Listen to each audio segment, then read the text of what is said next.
We do not know the exact date of the celebration we now call the first Thanksgiving, but it was probably in late September or early October, soon after their crop of corn, squash, beans, barley, and peas had been harvested.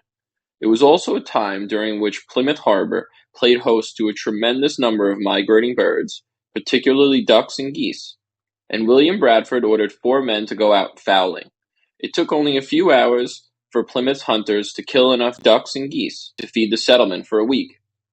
Now that they had gathered in the fruits of our labor, Bradford decided it was time to rejoice together for a more special manner. The term Thanksgiving, first applied in the 19th century, was not used by the Pilgrims themselves.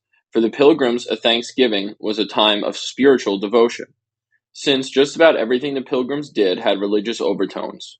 There was certainly much about the gathering in the fall of 1621 that would have made it a proper Puritan Thanksgiving. But, as Winslow's description makes clear, there was also much about the gathering that was similar to a traditional English harvest festival, a secular celebration that dated back to the Middle Ages in which villagers ate, drank, and played games. Countless Victoria-era engravings notwithstanding, the Pilgrims did not spend the day sitting around a long table draped in a white linen cloth, clasping each other's hands in prayer as a few curious Indians looked on. Instead of an English affair, the first Thanksgiving soon became an overwhelmingly native celebration, when Massasoit and 100 Pocatoets, more than twice the entire English population of Plymouth, arrived at the settlement and soon provided 5 freshly killed deer.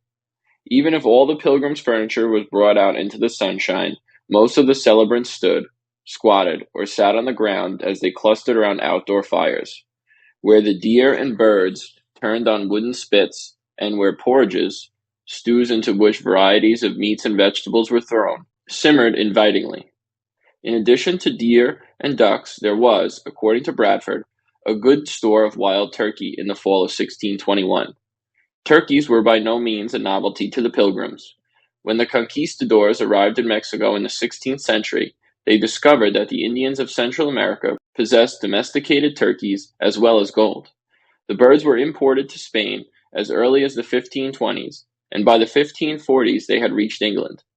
By 1575, the domesticated Central American turkey had become a fixture at English Christmases. The wild turkeys of New England were bigger and much faster than the birds the Pilgrims had known in Europe, and were often pursued in winter when they could be tracked in the snow. The Pilgrims may have also added fish to their meal of birds and deer. In fall, striped bass, bluefish, and cod were abundant. Perhaps most important to the Pilgrims was that, with a recently harvested barley crop, it was now possible to brew beer.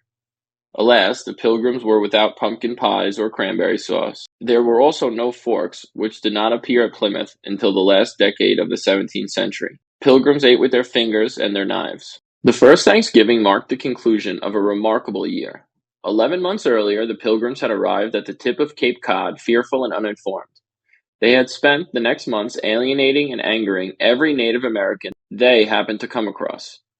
By all rights, none of the Pilgrims should have emerged from the first winter alive.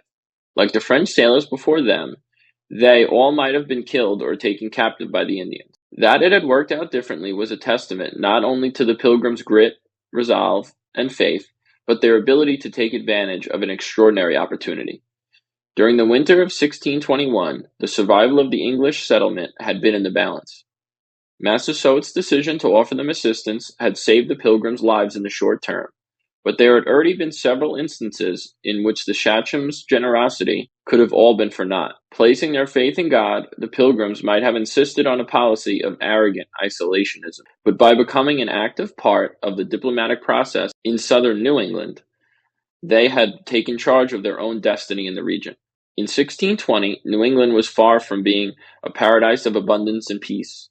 Indeed, the New World was, in many ways, much like the Old, a place where the fertility of the soil was a constant concern, a place where disease and war were omnipresent threats. There were profound differences between the Pilgrims and Pocanoets, to be sure, especially when it came to technology, culture, and spiritual beliefs.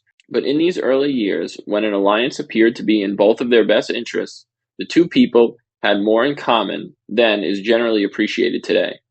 For the Pilgrims, some of whom had slept in a wigwam and all of whom had enjoyed eating and drinking with the Indians during the first Thanksgiving. These were not a despicable pack of barbarians, even if some of their habits, such as the refusal to wear clothes, struck them as savage. These were human beings, much like themselves, very trustworthy, quick of apprehension, ripe-witted, and just, according to Edward Winslow.